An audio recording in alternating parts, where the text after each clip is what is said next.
What's up, NFL fans? Welcome to another episode of Four Down Territory. I'm your host, as always, Luke Easterling, alongside Doug Farrar from Touchdown Wire. Doug, it's a sad morning, right? The football season is officially over. Super We Bowl made it. 56 last night. We did make it. We survived. It was a big high and then a crash, right, emotionally, when you realize the season's over. But, this postseason was full of close games. We got another one in Super Bowl 56 this time around. Rams come out on top. They become the second team to win the Super Bowl, play in the Super Bowl, and win it at home after the Bucs did it last year. Let's get straight to it. We've seen dream teams, if you will, in other sports just implode, right? When they were expected to perform at such a high level with all the talent they've acquired. The Rams proved in the Super Bowl that they're no ordinary dream team, right? It all worked out exactly as they expected it to, right? How is this team different than those others, maybe even in other sports, who just went out and bought what they thought was the best team money could buy?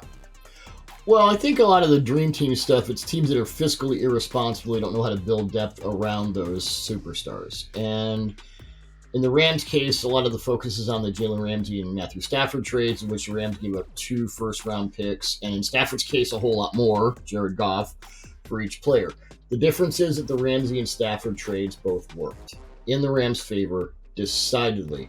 They got top-tier players at 2 of the game's most important positions. A lot of the other guys in the Super Bowl, they came cheap. They got Von Miller on a low-ball deal because the Broncos were doing whatever they were doing, rebuilding for whatever. Odell Beckham Jr. was a free agent after things didn't work out in Cleveland for all kinds of reasons. Sonny Michel was unwanted by the Patriots. Another low-ball deal. Rams said, hey, you scored a touchdown against us in Super Bowl 53. Let's have you on our team. The Rams also have done really, really well draft-wire value. You know this. In the later rounds of drafts, if you're going to mortgage all your first-round picks, you better be able to do that. And this is where most dream teams fall short, with inadequate depth. No better example than Cooper Kupp, the 69th overall player and the 7th receiver taken in the 2017 draft. I think some teams want to do over there? Probably. A lot of their secret superstars, the Greg Gaines, David Long Jr., the guys like that, the glue guys who hold the roster together are either later round guys or undrafted free agents entirely, and that adds the chip on the shoulder factor, which Stafford and Ramsey have also had for multiple reasons. Stafford, with the can't win the big game, and Ramsey just because he has a chip on his shoulder. So it all works together, and then when you can have that Aaron Donald guy on your team, that helps too. He's pretty good. So yeah, the Rams have done a really nice sort of holistic. It's different, and people kind of raise their eyes. I don't know what this is going to work. Well, they've got the sort of 3-tiered plan together, or a lot of those dream teams don't or didn't. Yeah, I think that's the key, Doug, is that whole program approach, right? Where you have to build your team in all these different ways, and you have to hit on all those different ways. Honestly, it reminds me of how the Bucs got to the Super Bowl and won it last year. Yeah, exactly. Very similar. They drafted well over a handful of years. I know there was a couple of dark years at the beginning of Jason Light's tenure, the general manager there, but they drafted really well for 3, 4, 5 years. That 2017 draft, not long after Cooper Kupp went to the Rams, the Bucs got Chris Godwin in that same 3rd round later on. Another great pick for them, but again, a foundational piece that they found outside the 1st round. They signed some quality free agents, made a couple of key trades, and then they got the star quarterback they needed after that. They made a couple moves after that, obviously, much like the Rams did this year with Von Miller and Odell, who you mentioned, but you have to hit on all of those different avenues of acquiring talent, and then once you get them in the building, you have to have the coaching. You have to have the mix of young players and veterans. You have to be able to bring that talent together, like you said, in a holistic way where everybody's able to pull their weight and do their job when it matters most. And that's what we saw really the last 2 years with both of these teams. And I'll say this also for Sean McVay and his coaching staff. They're really good at sort of merging what they do with what their players do and what their new players do. I know that halfway through the season, their offensive Stafford was a little weird. It was a lot of empty, too many explosive attempts. And then they sort of got it together. And McVay said, okay, here are the things you like to do. Here are the things I like to do. Let's make it work. Especially when you're bringing guys in mid-season, to bring them in new at a position that requires so much learning like quarterback, you have to be able to do that. And they've done it really well. Now moving to the other side where there's the opposite of elation, obviously, this morning. The Cincinnati Bengals, it was a heartbreaking loss for them in this Super Bowl. Given what we've seen from Joe Burrow, though, and the way that team played in the second half of the season and into the playoffs, Are we automatically assuming now that this is going to be just the first of many Super Bowls for Joe Burrow and the Bengals? I think as long as they fix an offensive line that would get blown up by a Division II edge rushing roster, that was bad. And it was bad at the worst possible times. They get that fixed. They're, the thing that struck me about the Bengals going into the season, especially later in the season and in the postseason, is they got some A guys, they got a lot of B guys. They don't really have a lot of C and D guys. You could argue Eli Apple, especially after the way the game went. But they're pretty much set as long as they get the line fixed. So I think it's pretty much automatic that the Bengals will be contenders. But it's far from automatic that they'll ever get back to a Super Bowl because, and it's not the Bengals, it's an AFC that is preposterously stacked with great teams led by phenomenal young quarterbacks.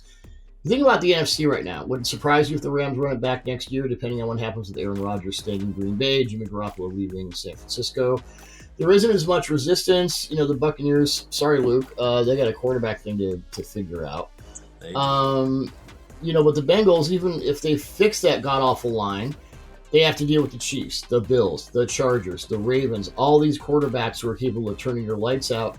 It reminds me very much of the NFC in the 1980s and 1990s where they went on that 13-year streak from San Francisco through Green Bay of winning Super Bowls in 84 through 96.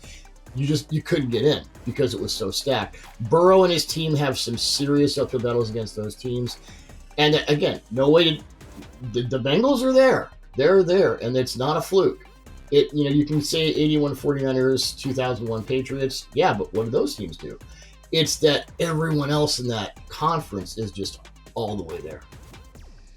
Yeah, I think you can look at this multiple ways, right? On one hand, you do have a team that made it all the way to the Super Bowl with that terrible offensive line, right? And in spite of that, they were still able to get to the big game and have so many, incredible wins in the postseason. So much else about that team to get excited about. But I think on the other side of that coin, that's what worries me. It's not just that they won't, they'll be competitive. And I think they could own that division for quite a while in the AFC North. But like you said, when you've got to go through the Chiefs every year to get to that point, when you've got to go through Josh Allen and the Bills, who are obviously going to be even hungrier the next year, and until they get their chance at the Super Bowl, the Ravens with Lamar Jackson, Justin Herbert with the Chargers, like you said. I mean, and that's not even counting the fact that you have other young quarterbacks in the AFC who are more recently drafted, who could emerge just like Joe Burrow did last year. I know we're going to get to that here in a little bit, but that AFC is going to be tough to get through like they did, and that's why, again, a magical run like this for them, when it doesn't finish, it's hard not to wonder what could have been, because it's just so hard to get back to the top of that mountain. Yeah, everyone thought Dan Marino was going to have blah blah blah this many Super Bowls. One. That was it. Now, speaking of the Bengals, 2 years ago, they were 2-14, right? The worst team in the NFL. They got the number one pick. That's how they got Joe Burrow, right? Last year, they only won 4 games. They still had a top 5 pick. That's when they took Jamar Chase. This year, they were in the Super Bowl after being the worst team in the league and a bottom 5 team in the league. Looking at the rest of the league, what current NFL team could have a similar turnaround from that bottom 5 to maybe being in the Super Bowl quicker than we think? I do this with a little bit of hesitation because there's a lot of organizational incompetence you have to put on the shelf to do it, but I could see the Jaguars doing something similar in a couple of years. Duval, you get Doug Peterson on board. I mean, obviously an upgrade over Urban Meyer, but so was my cat. Sorry, Blue. Trent Baalke obviously needs to go. Why? Whatever. That's a whole different podcast. Byron Leftwich knew that. Yes, he did. But it's for the same reason the Bengals are able to do it in 2 years. They have the generational franchise quarterback in Trevor Lawrence. I do believe that. And they're also sneaky good with underrated and underutilized high James Robinson players in a lot of positions. Peterson's going to figure that out. And we also forget the Jaguars were one half of football against the Patriots. If they had stayed with the RPOs, they'd probably play Doug Peterson's Eagles in the Super Bowl 52.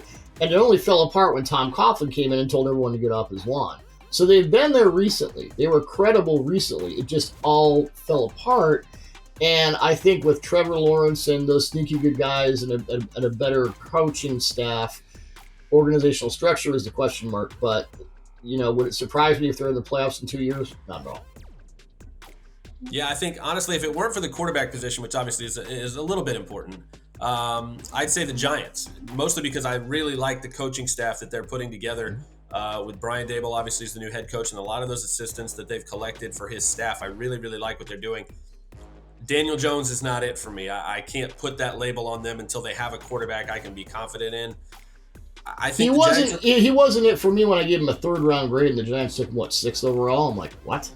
Yeah. Yep. I was in the same boat. There, but I also had a pretty high grade on Dwayne Haskins, so I can't really say a whole lot there. But that's another Lamar Jackson, Josh Allen, win some, lose some for me. But yeah, I think the Jags. We all have those. We do. We always will. It's the way it goes. But yeah, I mean, I agree with you. The Jaguars are the best candidate because of all the reasons you mentioned, but also because they have a chance, with this draft class. They got the number 1 pick again.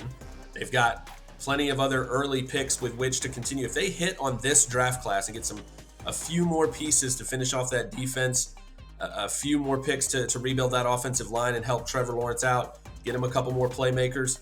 I definitely think Peterson was a great hire for them. I think obviously he's somebody who knows how to get a team to the Super Bowl, and I think he can make it happen with Lawrence obviously as his quarterback, and if they get a few more pieces on both sides of the ball in this draft. Hint, hint. Kyle Hamilton is the best player in this draft class. Doesn't matter as a safety. Take him 1st overall. Just saying. Take him 1st overall. Ooh, that's bold. That's bold. We'll finish up here with the best defensive player we've seen in a long time, right, Doug? I mean, Aaron Donald. After the 8-9 years he's had in the league and the way he has dominated since the moment he stepped foot on the NFL football field. Is it surprising to you that we're seeing Aaron Donald might retire rumors? And obviously there were similar rumors about Sean McVay possibly going into broadcasting if they won this. He obviously shot those down pretty quickly. But Aaron Donald was a bit more reflective after the game when he was talking about it. And this is a quote. He said, "I'm just in the moment right now. I'm enjoying this with my family. I promised my daughter this when she was 5 years old to play in the confetti. So I'm just in the moment right now. I'm going to enjoy this with my teammates, my family, and I'm just going to be in the moment and enjoy this today for a couple of days. How about that? It's a blessing." Now, if Donald does retire right now at age 30, does he go down as the greatest defensive player in pro football history or no? Bill James had peak value and career value, right? And peak value was how high is the high. And you look at any defensive player in approximate value over his first 8 years, and he's right up there. His whole career is the peak, Doug. Yeah, I did a Twitter poll this morning with over 1,600 votes at this time. We're taping this. It was 45% for Donald as the greatest and 55% for the field. And there's some recency bias here. You may not have seen Joe Green. You may not remember Deion Sanders beyond, the whole primetime thing and the coaching stuff. You may not remember a lockdown guy like, Darrelle Revis. You may not even remember J.J. Watt from a few years ago if you're a new football fan. But we now have official sack totals going back to 1960. Donald ranked 7th in sacks in his first 8 seasons with 98. That's just in the regular season. All 6 of the guys above him, with the exception of J.J. Watt, were primarily defensive ends. Only Watt has more quarterback hits than Donald's 226 in his first 8 years. And like Watt, Donald has done it all from over the line, which, by the way, we should have Watt in the peak value discussion, too, because before he got hurt, he was thermonuclear. Donald has been more of an edge rusher in recent time to great effect. The extent to which he's double and triple team tells even more of the story than the stats do. You watch a tape, and it's immediately happened in the Super Bowl. 3 Bengals on him more than once. I'm not quite at greatest of all time. I'm still in the Joe Green corner. But watching the way the Rams put the whole Super Bowl on his shoulders in the 4th quarter, the way Sean McVay said on that 4th and 1, Aaron will do it. And he did. And I do know that he should have absolutely been Super Bowl MVP. I really hope Donald isn't done yet. Luke, we cannot lose Tom Brady and Aaron Donald in the same offseason. That's not fair. It's bad enough football season's over. I can't think about losing the best offensive player and the best defensive player in the league at the same time. I just don't like it. I mean, I'm not going to lie. The Tampa Bay homer in me is like, well, if the Bucs have to lose Brady, then Donald should go. Fine. That's how I look. Luke, it's not just about you. Is it not? No. I mean, not in this case. With Donald, I think, and this goes for really anybody, I think it's just really hard to attach that macro of a label to anybody, especially when you're looking back across all those eras. You think about guys like Deacon Jones and all the, how to compare the film and the numbers and the eras and the way they played. I mean, I just always look at it as a pool of guys. Like once you, and obviously the Hall of Fame is that, right? And Donald will be a first ballot guy, obviously, but yeah. he's in. If he retired now, he'd be a first ballot Hall of Famer. Oh, absolutely. He doesn't need to do another thing, and he knows that. But it's just, you can call him one of the greatest of all time. There's a fraternity that he is obviously a part of. Once you start splitting hairs between eras and positions and, film and triple teams between, just understand the impact he made on the game. He was obviously one of the best to ever do it, really, on either side of the ball. He'll be rewarded with a gold jacket as soon as he's eligible. And I think when I look at the way he was just dominant across his whole career, if this is the end, right? That's what Calvin Johnson did, right? For his whole era, there was never a moment where he was not the most dominant player really on that side of the ball, let alone his position. The difference is for Donald, obviously, he has the Super Bowl ring to go with it. So he's definitely one of the best to ever play the game, period. Aaron, don't retire. We need more of you. I'm just saying. I won't mind. I'm not gonna lie. If he rides off into the sunset, I will wish him the best of good riddance. Well, up here in Seattle, a lot of people are really happy about that idea, as you might imagine. That is true. Because Aaron Donald is particularly Aaron Donald against the Seahawks. That's true. Well, we don't know if Aaron Donald will be back, but we will be back soon with another episode of 4 Down Territory. For Doug Farrar, I'm Luke Easterling, and we'll see you next time.